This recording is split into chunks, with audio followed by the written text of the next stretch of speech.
If you're looking to change up your breakfast game, I think I might have the perfect solution for you here. These are bell pepper omelet boats, though I prefer the name omelet stuffed peppers. But whatever you call them, this will make breakfast a whole new experience. So if you'd like to see how these are done, stick around because it's coming up next.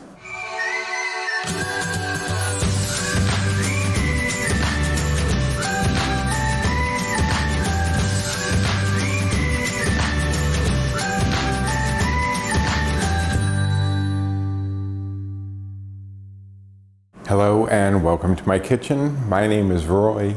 I'm a home cook and amateur baker, and I am here on this channel sharing recipes that have helped me lose over 125 pounds, whether those recipes are mine or someone else's.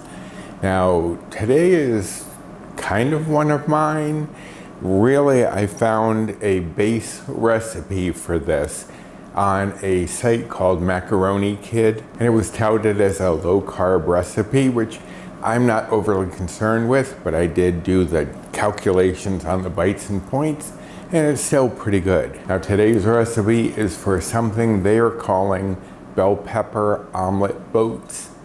I might have changed the name myself. I might have called them maybe breakfast stuffed peppers, or omelet stuffed peppers, maybe even better, because that's basically what it is. We're going to be doing stuffed peppers for breakfast. So let's go over the ingredients. I have here 2 red bell peppers that I have cut in half, but I've left the stem on. Typically, I don't do that, but they recommend keeping the stem on because the egg mixture could leak out if you have that little divot where the stem used to be. So I did seed them and trim them, and I left one of them intact here because I'm going to show you how I cleaned it out without losing the stem and making sure I have plenty of room in the pepper. Here I have 5 eggs. Now in the recipe it does say 4, but in the notes it does say that they tend to use smaller peppers. Mine are a little more medium, so I'm going with 5. I may even need 6, but if I do, what I will do is once I've filled them, if I think it needs some more, I will just whip up 1 egg and split it amongst the 4. Here I have 2 tablespoons of almond milk, and that is basically the base recipe that they suggest and say that you can fill it with whatever you like. Now I will be adding a little bit of salt and pepper. I just forgot to bring my little grinders out, but I will get those before we move on. Here I have 2 ounces of turkey kielbasa. I'm using the Hillshire Farms turkey kielbasa. That's the one I prefer, but any one that you use, you don't even have to use this. You could use sliced ham. You could use bacon. You don't have to use any meat.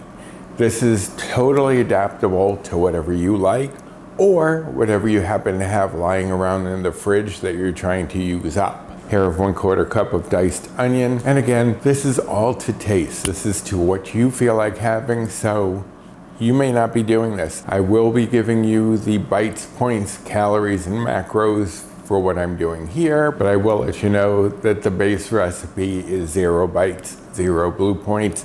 So it's all based on what you add into it. Here I have 1/4 cup of frozen pepper strips, and I've just diced those up so that they are similar in size to the onion. Here I have half a Roma tomato. I decided to add a little bit of tomato to mine, add a little color, add a little flavor. Here I have 2 tablespoons of fat-free cheddar and 2 tablespoons of fat-free mozzarella. I was going to do all cheddar, but guess what? I only had 2 tablespoons left, so I'm mixing it with a little mozzarella. Doesn't matter. Go with what you like. That's what I'm doing here. Here I have 2 teaspoons of garlic. As I've mentioned before, we like garlic around here, so that is what I'm going to add to my omelet boats. Those are all of the ingredients. So let me move a few things around and we'll get started. All right, so I told you I would show you how I cleaned up my peppers to get them ready for this. As you can see, the stem is still on, but I did cut it down. I don't like seeing that long stem. It's just a personal thing. You can leave it on if you want. But I've left the center in here because I'm going to show you how I just take the knife and I'm going to cut in a curve and get around that stem and cut that out. And then just pull out any rib that I can and get rid of the seeds. But I don't know if you can see back here, there's still like a ledge of the pepper that is going to block some of that egg filling from getting in there. So I'm going to just again curve in and kind of scoop out so that I have more to fill right there, and trim out any of the rib that you can, and just tap out any seeds into your hand and put them onto the paper towel. Let me clean this up, we'll move on.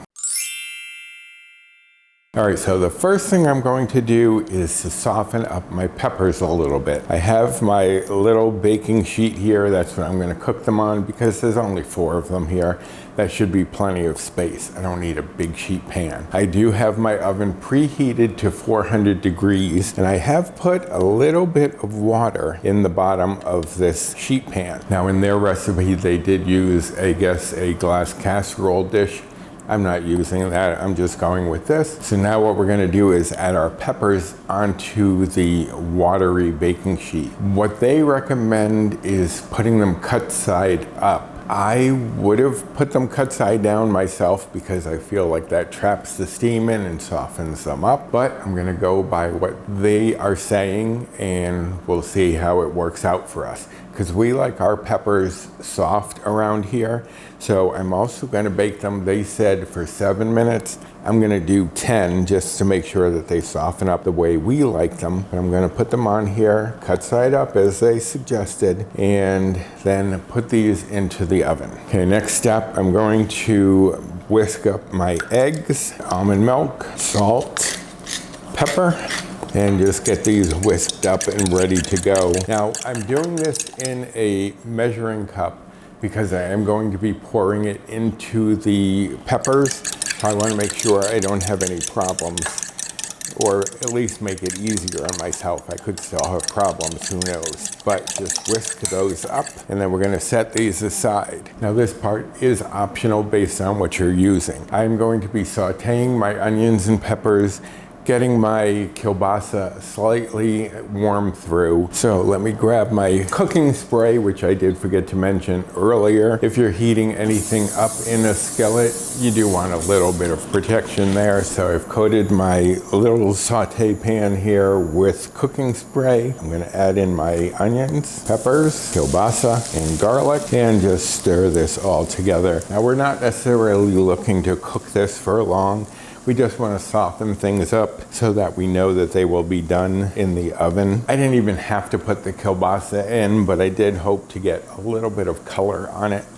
So I'm just going to cook these for 2 to 3 minutes just to get the peppers warmed up, the onions softened, get some of that sharp garlic mellowed out, and to maybe get a little color on my kielbasa. Okay, so that's heated through enough. My peppers came out of the oven. Now, in the recipe, they don't say if you should leave the water in the pan or not. They don't say anything about draining it. So what I plan on doing is leaving it in there, figuring that will help to keep it moist, help to soften those peppers. So I'm gonna leave the water in there with them. I'm gonna set this aside off the heat for a moment to let it cool slightly. Now we're going to add everything into the egg mixture. Add in the cheese, tomato, and just whisk that through mostly to make sure that that cheese gets broken up before I add the warm ingredients in here. But these shouldn't be too warm. They only cooked for a few minutes and it shouldn't bother the eggs. But I'm going to slowly add those in to our egg mixture. And again, as I said, depending on what you're using in here, you may not have to cook any of it beforehand. I would use like some sliced ham, some Hillshire Farm, or Oscar Mayer, I believe, has another one that's pretty low in bites and points, and add that in. I probably really didn't have to cook the onions. They'll cook in the oven, but I'm just going by what the recipe said. So mix that together, bring in my peppers with the water still in there, and just fill the peppers.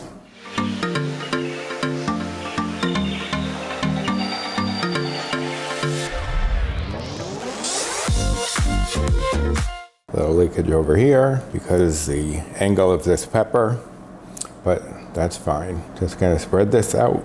Now this is gonna go into the oven. They recommend about 40 minutes. I'm gonna check it about 30 and just make sure that the eggs aren't overcooking, but I'm thinking with the water in there, it shouldn't be too much of a problem. So let me get these in the oven and I'll see you back here in about 40 minutes. Okay, there we have them, the omelet boats. Now, as I probably forgot to mention, we haven't tried these yet. I actually ended up baking these for only 30 minutes. I think I could have taken them out about 25 minutes, but I wanted to make sure the peppers were cooked through. If the pepper's soft enough, then I'll just leave it as is. But usually I will boil my peppers beforehand and then they get really nice and soft.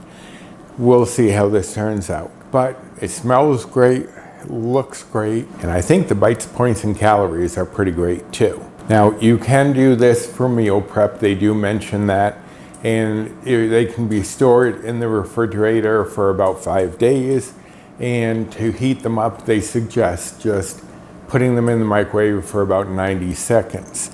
They don't recommend freezing because the peppers tend to get mushy after they've been frozen, so they don't recommend that. But we're gonna give these a try this morning and see how they are, and I'll let you know right now what we thought of them. Okay, so our review, they were very good. Paul and I both enjoyed them. The only thing Paul wanted was a little more cheese sprinkled on the top. I wouldn't change how I steamed them. They were soft enough, plenty soft enough for us. But I would probably add some seasoning, some thyme or something, just to give it a little more flavor. But overall, very good. All right, so now you know what we thought of them. I will put any information that I would change in the description box along with the link to this recipe. Now, for the way I made them today, and again, this would change up based on what you're using as a filling, but based on what I use today, these are going to be 1 Better Balanced Bite or Old Blue Point each. Now, if you're following calories, the calories for one of these would be 154. And if you are following macros, the fat would be 8 grams. Saturated fat would be 2.5 grams. Protein would be 13 grams. Carbs would be 7.4 grams. Fiber would be 1.2 grams. And sugars would be 2.9 grams for one of these peppers. Now it does get a little messy from any leak over. That comes with the territory because peppers aren't always that stable. You can, if you want, shave a little bit off the outside to make sure that it's level, but it is what it is. I'm not going to be that fussy. But I hope that you enjoyed this recipe and this video, and if you did, I'd appreciate the usual like, subscribe, comment, share, and hit that notification bell for the next time I upload any sort of video. Now, I do plan on doing a live this Saturday at 2 p.m. Eastern time, so if you can join me, I would love it. Hopefully I can join this time myself. As you know, or may know, 2 weeks ago, I kind of wasn't feeling that great and ended up missing the live because I took a nap. This time, I'm hoping that won't happen. Now, of course, I'm gonna link the recipe, as I said, down in the description box, along with any changes I may make. It seems pretty good as is. I mean, it's a base recipe and you just fill it as you want to, so can't go wrong there. You're getting what you like. But that does it for me today. Don't forget to check out the description box for all sorts of information. And until next time, bye.